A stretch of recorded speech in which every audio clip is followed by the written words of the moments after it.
रामकृष्ण हरी. आज वार गुरुवार दिनांक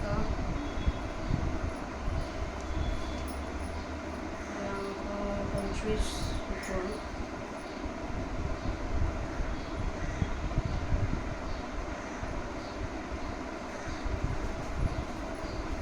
आज आहे एकादशी.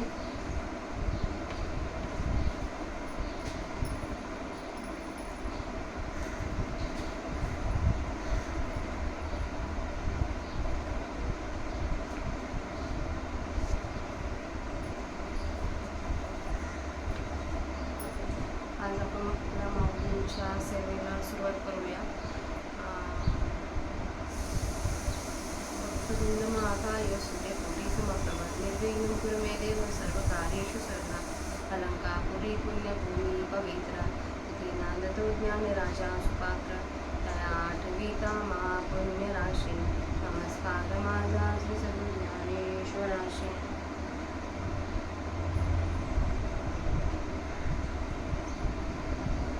तर आपण काल 578 माऊलींच्या प्राकृत भाषेत माऊलींचं वाचन केलं होतं. अध्याय 11वा चालू आहे आपला आणि त्याच्यातले आपले 44 श्लोक वाचून झाले आहेत अध्याय 11व्यातले. आता तिथून पुढचे 20 किंवा त्याच्यापेक्षा जास्त माऊलींच्या प्राकृत भाषेत ओळी आपण आता वाचूया.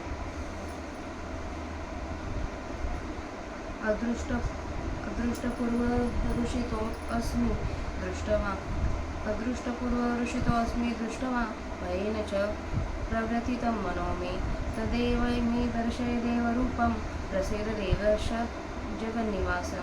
तरी देवसी सलगे केली जे विश्वरूपाची आळी घेतली ते माया बापा पुरवी स्नेहाळेचे. सुरतरूंची झाडे अंगणी लावावी कोडे देयावे कामधेनुसे पाळी खेळवया. मी या नक्षत्री डाव पाडावा चंद्र चेंडुवा लागी द्यावा. हा छंद सिद्धिनीला आगावा माऊली येतवा.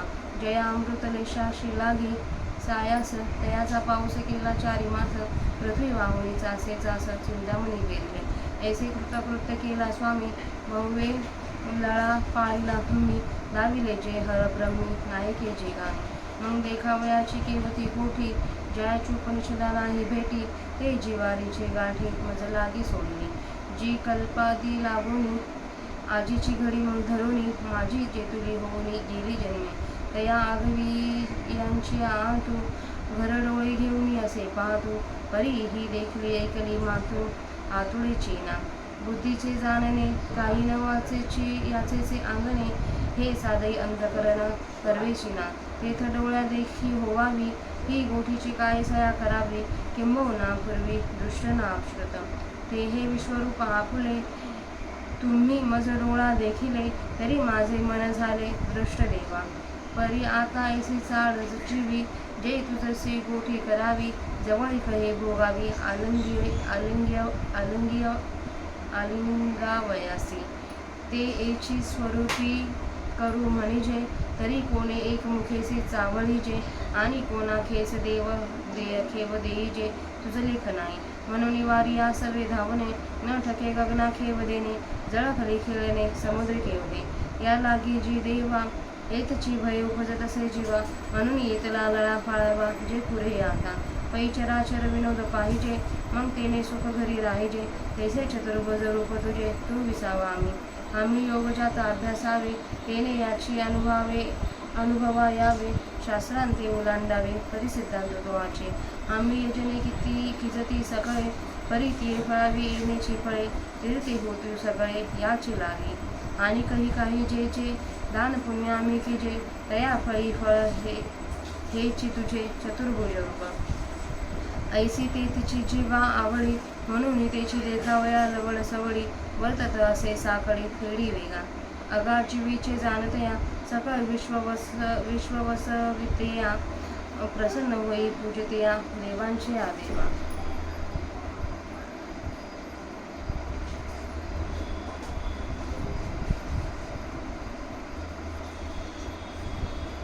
किरीटनं गदिनं चक्रहस्तमिच्छामि त्वा दृष्टमः तथैवं.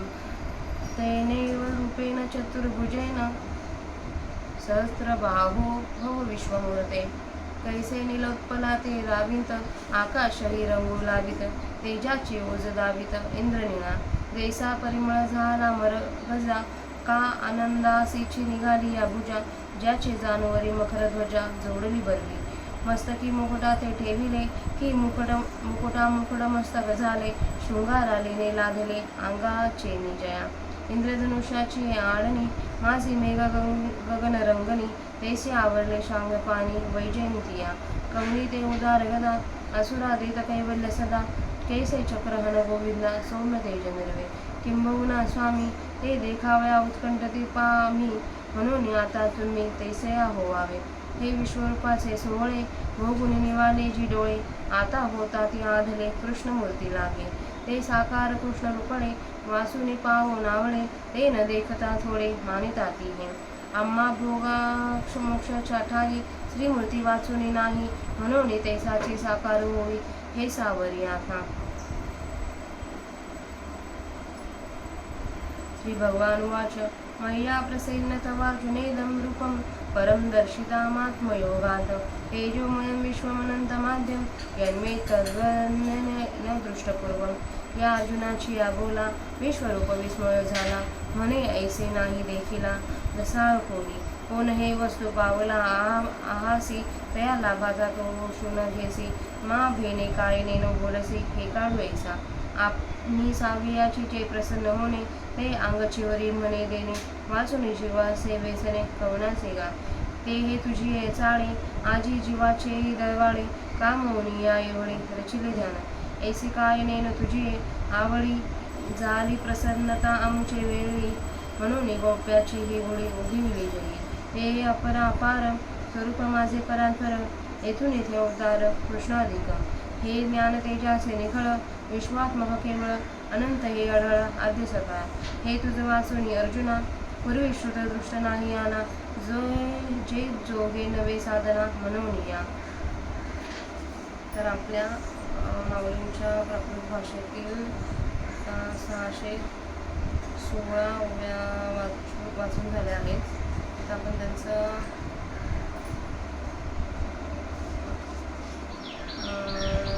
मराठीत अर्थ बघूया.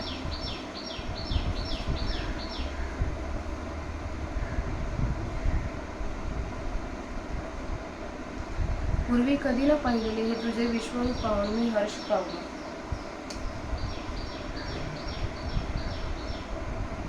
आणि भयाने माझे मन व्याकुळ झाले आहे. म्हणून देवा, मला तेच पूर्वीचे रूप दाखव. हे देवाधिदेव, हे जगन्निवासा, माझ्यावर प्रसन्न हो. तरी मी विश्वरूप दर्शनाचा हट्ट घेतला.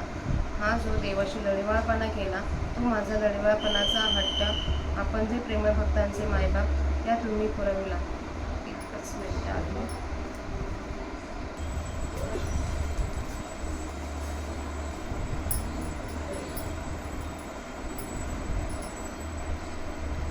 तर आपण मराठीत अर्थ वाचवतो.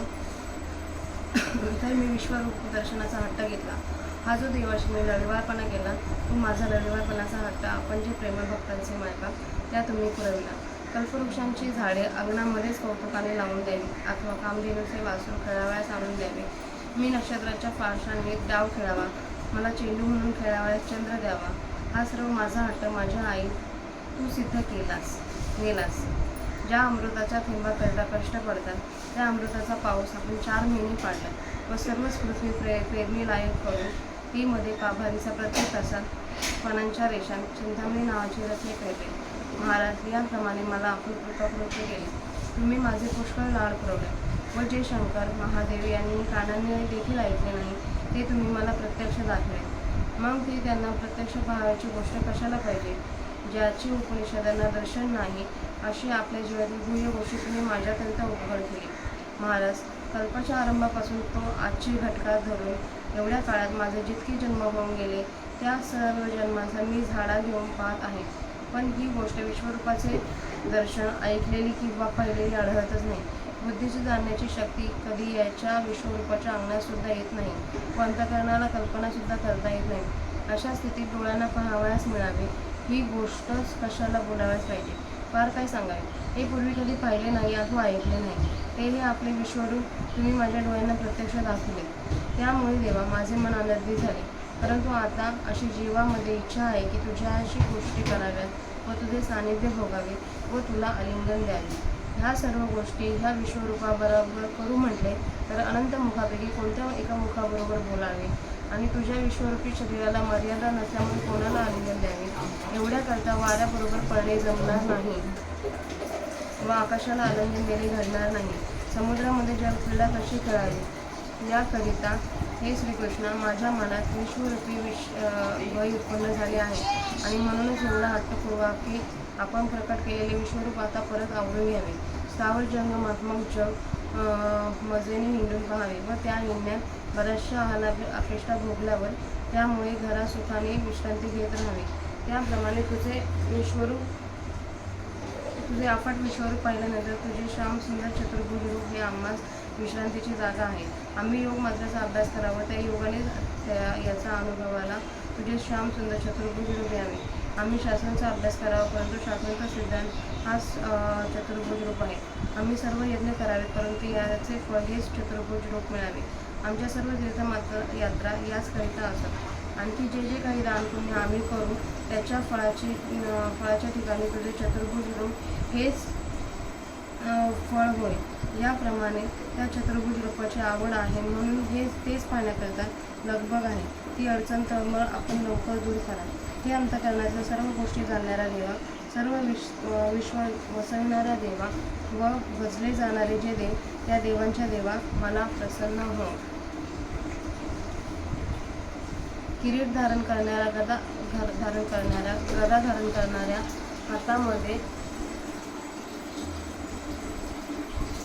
हातामध्ये चक्र धारण करणाऱ्या अशा तुला पाहण्याची माझी इच्छा आहे. इकडं आणू नका. माझी इच्छा आहे. हे सहस्रभाव, हे विश्वरूप धारे तू पुन्हा ते चतुर्भुज स्वरूप धारण कर. त्या चतुर्भुज श्याम सुंदर रूपाचा नीलवर्ण कसा निळा कमळाला रंग देणारा, आकाशही निळा रंग देणाऱ्या व इंद्रिय नावाच्या रत्नाला निळ्या रंगाचे तेज प्रकाश दाखवणाऱ्या, ज्याप्रमाणे पाचेच्या रत्नात सुगंध उत्पन्न व्हावा अथवा आनंदाचे हात फुटावे त्याप्रमाणे भगवंताचे शरीर शोभत आहे. ज्याच्या गुडघ्यांचा आश्रय केल्यामुळे, ज्याचा मुलगा मांडीवर खेळल्यामुळे मदनात सौंदर्य प्राप्त झाले, प्रभूंनी मुकुटाला मस्तकावर ठेवल्यामुळे त्या मुकुटाला भगवंताचे मस्तक मुकुट झाले, म्हणजे भगवंताच्या मस्तकाने मुकुटाला शोभा आली व ज्या भगवंताच्या शरीराने शृंगारास वस्त्रे अलंकार इत्यादिकांचा अलंकार शोभा प्राप्त झाला. आकाशमंडळात इंद्रधनुष्याच्या वर्तुळात जसा मेघ आवरलेला असतो त्याप्रमाणे वैजयंती मायेने श्रीकृष्ण आवरले गेले. कशी ती उदार गदा की ज्या गदा असुरांना नेहमी मोक्षपदाला नेते. गोविंदा तुमचे सुदर्शन चक्र खरोखर सौम्य तेजाने कसे शोभत आहे. फार काय सांगावे महाराज. हे आपले चतुर्भुज श्याम सुंदर रूप पाहण्यास मी उत्सुक आहे. म्हणून आता आपण हे प्रचंड विश्वरूप आवडून ते चतुर्भुज रूप धारण करावे. महाराज, हे विश्वरूपाचे डोळे बघून माझे डोळे शांत झाले. आता ते डोळे श्रीकृष्ण मूर्ती पाहण्याकरता अत्यंत उत्सुक होत आहेत. ह्या डोळ्याचा सगुण कृष्णमूर्तीशिवाय इतर काही पाहणे आवडत नाही.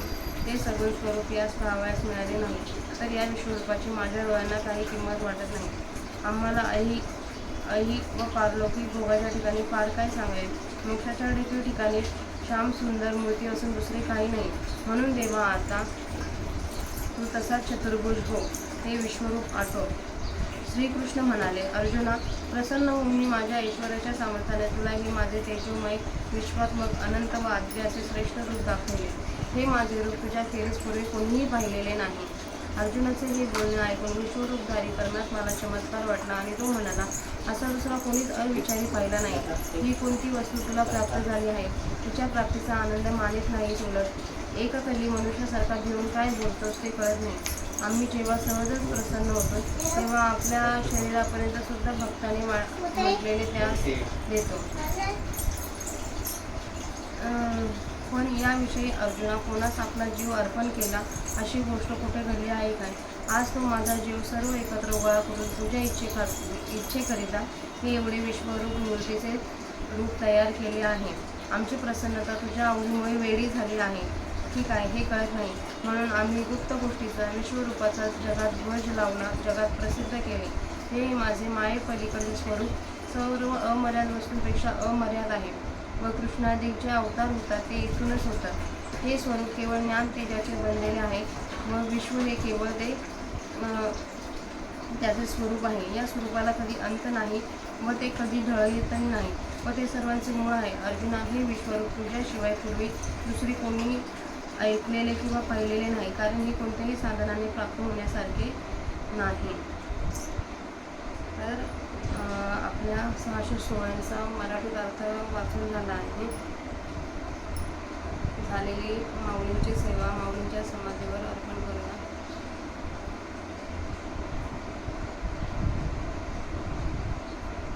आणि सेवेत स्वल्पविराम देते. रामकृष्ण.